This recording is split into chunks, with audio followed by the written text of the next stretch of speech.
شروع اللہ کا نام لے کر جو بڑا مہربان نہایت رحم والا ہے۔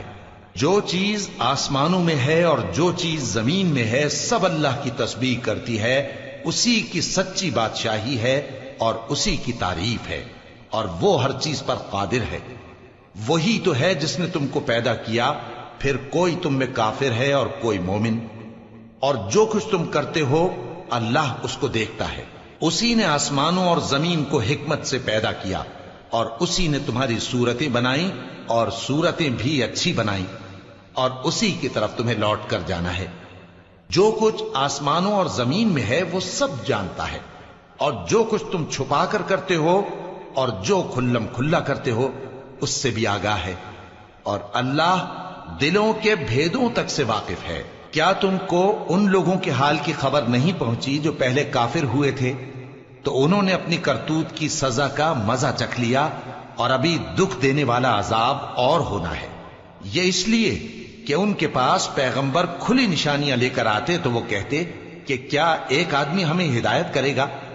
تو انہوں نے ان کو نہ مانا اور منہ پھیر لیا، اور اللہ بھی بے نیاز ہو گیا، اور اللہ بے نیاز ہے، لائق حمد و ثنا ہے۔ جو لوگ کافر ہیں ان کا اعتقاد ہے کہ وہ دوبارہ ہرگز نہیں اٹھائے جائیں گے۔ کہہ دو کیوں نہیں؟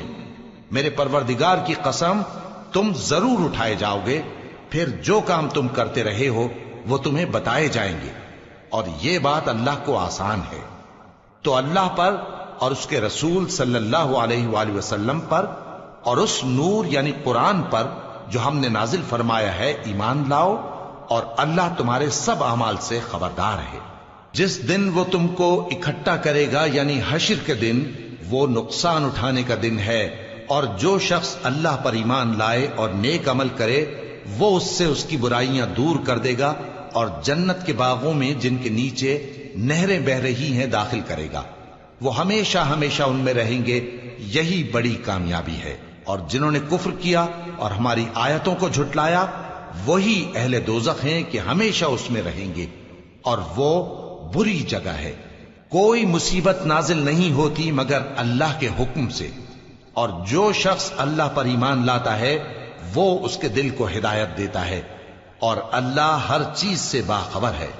اور اللہ کی اطاعت کرو اور اس کے رسول کی اطاعت کرو، پس اگر تم منہ پھیر لوگے تو ہمارے پیغمبر کے ذمے تو صرف پیغام کا کھول کھول کر پہنچا دینا ہے۔ اللہ جو معبود برحق ہے اس کے سوا کوئی عبادت کے لائق نہیں، تو مومنوں کو چاہیے کہ اللہ ہی پر بھروسہ رکھیں۔ مومنوں، تمہاری بیویوں اور اولاد میں سے بعض تمہارے دشمن بھی ہیں، سو ان سے بچتے رہو، اور اگر معاف کر دو اور درگزر کرو اور بخش دو تو اللہ بھی بخشنے والا ہے، مہربان ہے۔ تمہارا مال اور تمہاری اولاد تو آزمائش ہے، اور اللہ کے ہاں بڑا اجر ہے، سو جہاں تک ہو سکے اللہ سے ڈرو اور اس کے احکام کو سنو، اور اس کے فرمانبردار رہو، اور اس کی راہ میں خرچ کرو، یہ تمہارے حق میں بہتر ہے۔ اور جو شخص طبیعت کے بخل سے بچایا گیا تو ایسے ہی لوگ راہ پانے والے ہیں۔